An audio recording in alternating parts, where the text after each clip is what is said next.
amis africains qui sont invités à ce salon, et notamment Madame Kouenté qui représente le ministre chargé des TIC au Bénin. Alors l'Afrique a-t-elle besoin du haut débit? Qu'en pensez-vous? Rassurez-vous, je ne vais pas faire un mini-référendum pour savoir si c'est le oui ou le non qui l'emporterait, et vous imaginez bien que la réponse à cette question est beaucoup plus complexe.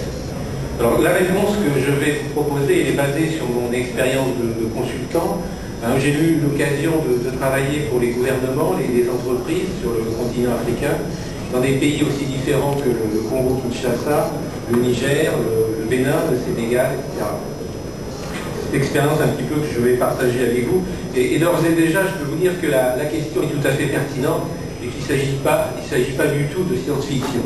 Je dis ça pour les afro-sceptiques, au cas où il y en aurait dans la salle, et ils risqueraient donc d'être un peu déçus par mon discours.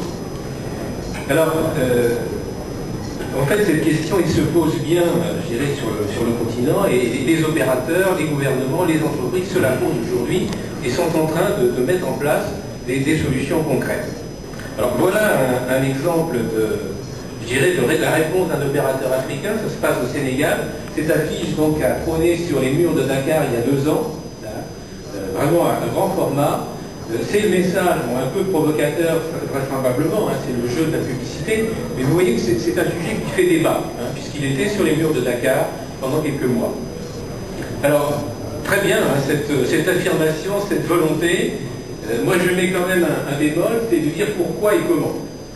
Donc en fait, l'Afrique a-t-elle besoin du haut débit?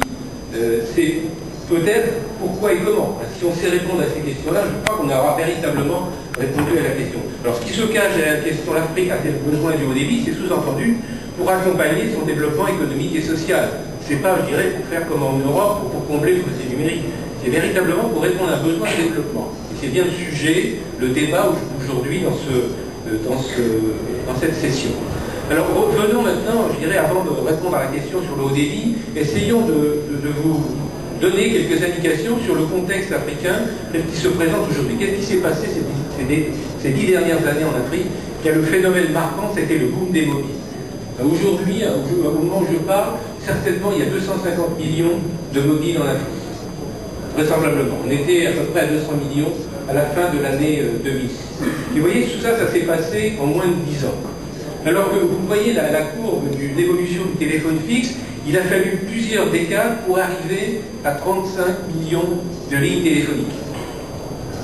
Aujourd'hui, 250 millions de mobiles. Donc ces 35 millions de téléphones fixes, ça correspond pratiquement au rythme de croissance du mobile en quelques mois, alors qu'il a fallu quelques dizaines d'années. Donc vous mesurez l'accélération du processus. Alors de même qu'aujourd'hui on se pose la question du haut débit, il y a 10 ans, quand on disait est-ce que l'Afrique a besoin du mobile, tout le monde répondait non. Non, parce que c'est trop cher, parce que les gens ont d'autres besoins, parce qu'il y a déjà du téléphone fixe qui a du mal à se développer, donc pourquoi le mobile? Vous voyez la réponse. Alors la question qui est sous-jacente derrière, c'est oui, c'est très joli d'avoir 250 millions d'abonnés, mais est-ce que ça rapporte? Alors la réponse, c'est les opérateurs qui la donnent.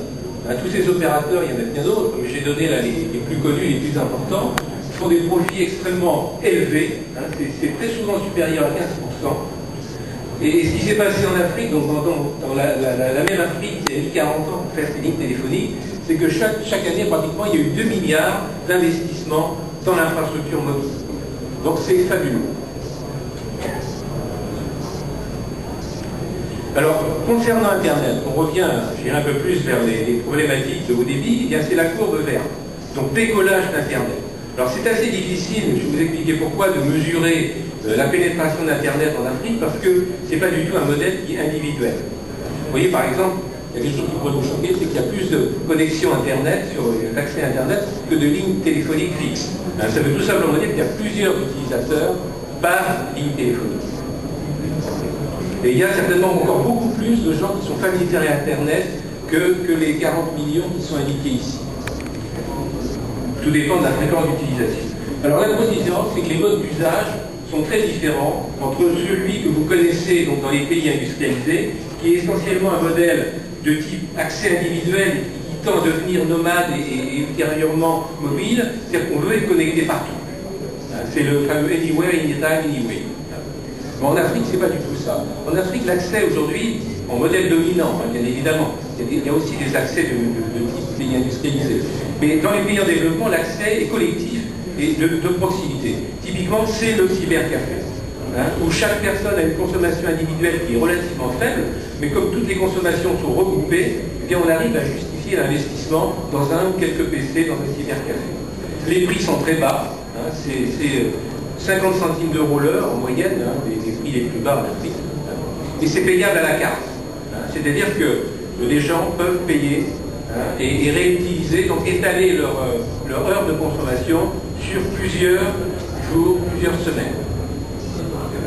Le niveau d'éducation est limité, hein, en Afrique. On parlait hier de l'illettrisme, mais sans aller jusque-là, il y a des gens qui ont des difficultés pour manipuler un PC. Eh bien, dans un cybercafé, il y a un gérant qui est là, qui peut porter assistance aux personnes et qui peut même permettre à quelqu'un qui est illettré, qui ne sait pas lire, d'accéder et bénéficier pleinement d'Internet.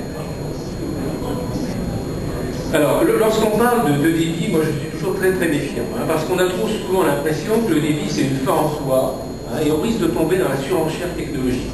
Surenchère technologique où ça coûtait très cher il y a 5 ans. Rappelez-vous de la bulle Internet, rappelez-vous de la désillusion UMTS, où je dirais les opérateurs ont investi en Europe de l'ordre de 70 milliards d'euros.